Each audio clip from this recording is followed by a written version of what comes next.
Bonjour, Monsieur Mitrache. Bonjour, Monsieur Wittmann. Vous êtes lecteur à l'Université Ouest de Timișoara, vous enseignez les sciences politiques et vous avez répondu positivement à ma question si on pourrait parler des élections de la semaine dernière, du dimanche dernier. Le candidat pro-européen Nico Zardan a gagné l'élection présidentielle face au candidat nationaliste George Simeon, une élection au coude à coude. Oui, sans doute une élection à coude à cause du fait que les deux candidats ont essayé de mobiliser leur électorat jusqu'au dernier jour, mais plus qu'une élection au coude à coude, c'était une élection d'une tension inouïe et d'une violence inouïe pour la Roumanie. C'était une élection qui a polarisé et divisé les citoyens comme jamais auparavant. Oui. Cette élection était un choix important pour la Roumanie. La taux de participation s'élevait à 65%, une progression de 12 points par rapport au premier tour, ce qui montre la mobilisation de l'électorat.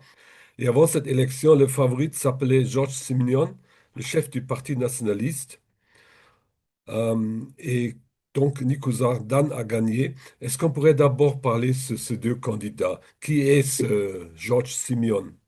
Oui, tout d'abord, George Simeon, en roumain, c'est le fondateur du parti AUR, c'est-à-dire l'Alliance pour l'Union des Roumains. C'est un parti nationaliste. George Simeon est quelqu'un qui a conquis sa réputation dans les milieux activistes. C'est un militant pour l'union de la Roumanie avec la République moldave. Et pourtant, à cause de sa proximité avec Moscou, il a reçu une interdiction d'entrer dans la République moldave, où il est maintenant déclaré persona non grata. C'est un ancien hooligan, oui, qui s'est fait une réputation dans les milieux des ultras.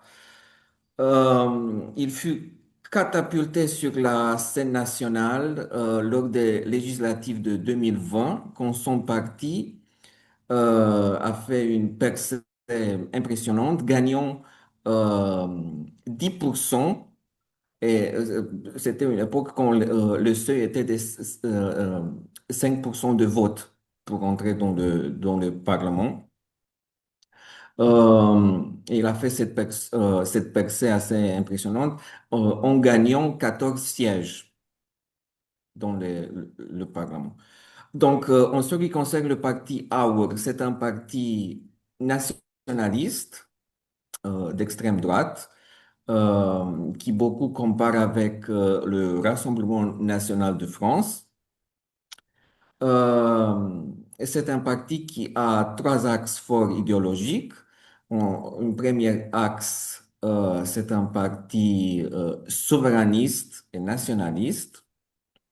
Donc, il critique les soi-disant ingérences de Bruxelles, de l'Union européenne dans la vie politique et sociale roumaine.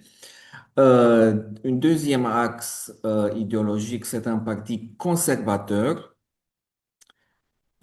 qui fait la promotion des valeurs chrétiennes orthodoxes, y compris dans la vie politique. Et un troisième axe, c'est un parti qui milite pour l'union de la Roumanie avec la République moldave. De l'autre côté, nous avons le gagnant, Nicu Jordan. Euh, Tout d'abord, il faut dire qu'il s'agit d'un mathématicien. C'est quelqu'un qui, pendant les années 80, a gagné deux médailles d'or aux Olympiades des mathématiques. C'est quelqu'un qui a fait ses études en France, à l'école normale supérieure, donc c'est un ancien normalien.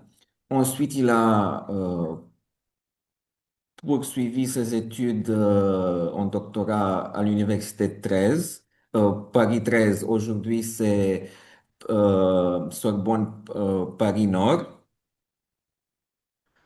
Euh, Et ensuite, Nico Jordan est une personnalité politique qui s'est conquis une réputation, lui aussi dans les milieux activistes, surtout pour sa ville natale de Bucarest. Il est le fondateur d'un parti, l'Union pour sauver Bucarest, qui ensuite s'est transformé dans l'Union pour sauver la Roumanie, c'est-à-dire le parti qui était derrière lui pendant ces élections. Pour Nico Jordan, quel est son rapport à l'Union européenne? Il est un candidat centriste pro-européen qui a fait sa campagne euh, euh, ayant comme thème la lutte contre la corruption et l'attachement de la Roumanie et de la société roumaine aux valeurs européennes et aux valeurs occidentales. Et par contre, Simeon, Par contre, Simeon est un souverainiste, mais vous savez, il y a beaucoup de tartufferie derrière son discours souverainiste parce que son parti AUR fait, il fait partie du groupe du Parlement européen ECR, mhm, donc qui soutient Ursula von der Leyen, qui a voté pour Ursula von der Leyen. Donc, euh, peut-être que c'est mieux de dire qu'il incarne un euroscepticisme modéré, mhm, plutôt modéré que foncièrement anti-européen. mhm. Simeon a recueilli 41% au premier tour et il a doublé presque le résultat de Dan au premier tour, mais ensuite il y avait un retournement très remarquable et Dan a gagné. Comment ce retournement a pu se produire? Bon, premièrement, on peut expliquer ce retournement par la désastreuse campagne électorale menée par le candidat Giorgio Simeone, dans l'espace de 2 semaines entre le premier tour et le deuxième tour. Pratiquement, il a fait toutes les erreurs possibles, toutes les gaffes. À un moment donné, il a reconnu que l'une de ses promesses de campagne, l'une de ses promesses phares de campagne était un mensonge, était seulement un plan de marketing. Ensuite, il s'est montré très grossier. D'ailleurs, il a une personnalité colérique. Euh, Et ce qui est également important pour expliquer l'échec au deuxième tour de scrutin, le fait qu'il a évité sciemment tout débat avec Nico Jordan, le candidat pro-européen et centriste. Au total, il y a eu 5 débats. Nico Jordan et Giorgio Simon se sont rencontrés seulement une fois pour le premier débat que Nico Jordan a gagné haut la main. Et ensuite, Giorgio Simeone a préféré une attitude de non-combat, tandis que les autres 4 débats ont eu lieu seulement avec Nico Jordan et devant soi une chaise vide qui est devenue à peu près le symbole de cette campagne électorale désastreuse pour Giorgio Simeone, la chaise vide. Mhm. Est-ce qu'on pourrait dire quelque chose sur la stratégie de Dan face à Simeon pour que nous tous pouvons apprendre quelque chose, comment on pourrait combattre les partis de l'extrême droite? C'est une stratégie de ouverture, de chercher le dialogue et de raisonner avec le contre-candidat. Oui. Or, si le contre-candidat n'a pas un discours raisonnable, il finira par choisir cette stratégie de non-combat. En réalité, Giorgio Simeone a détruit toute la stratégie de dédiabolisation dont il avait profité auparavant des élections. Merci bien. Pour bien comprendre l'enjeu de cette élection, pourriez-vous, Monsieur Mitrache, nous encore expliquer rapidement la position et le pouvoir du président de la République en Roumanie? Je pensais que la constitution de votre pays a été modelée d'après celle de la Cinquième République. Oui, c'est vrai. Est-ce que votre président a aussi une position si forte qu'en France? Pas si forte qu'en France. C'est vrai que notre constitution fut inspirée par le modèle gaullien de la Cinquième République française. Donc nous sommes un régime semi-présidentiel, mais ce n'est pas un régime semi-présidentiel fort à cause du fait de la constitution qui limite les pouvoirs du président. Donc c'est mieux dire que nous avons un régime semi-présidentiel avec des intermittences de parlementarisme. Oui, Euh, et on peut voir, peut voir les limites du président dans le choix du premier ministre parce que selon la Constitution, il peut nommer un premier ministre suite aux propositions du parti qui a gagné ou de l'alliance qui a gagné les élections législatives. Donc, il est obligé d'entamer des négociations et des discussions avec les dirigeants du parti politique. La Constitution fait du président roumain plutôt un médiateur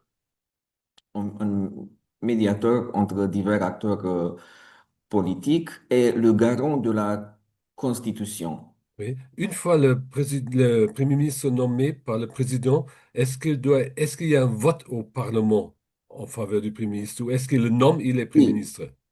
il doit se présenter devant le Parlement pour recevoir un vote de confiance. Oui, c'est beaucoup plus qu'un discours de politique générale comme en France, il y a une coutume, C'est mais beaucoup plus.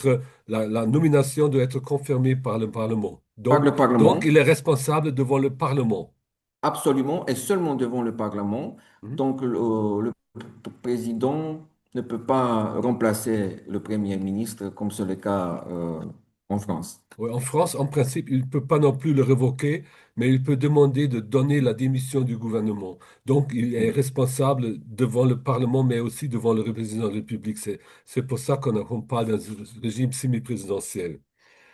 Et pour terminer, comment percevez-vous l'attitude aujourd'hui de la majorité des Roumains envers l'Europe et l'Union européenne? Elle est résolument pro-européenne. Vous savez, depuis toujours, depuis le 19e siècle, à l'époque de Napoléon III, les Roumains ont regardé vers l'Ouest. C'est vrai que peut-être que pour les nouvelles générations, il y a certaines frustrations, mais plutôt envers la bureaucratie de Bruxelles à cause d'un deux poids, deux mesures pratiquées envers les pays de l'Europe centrale orientale.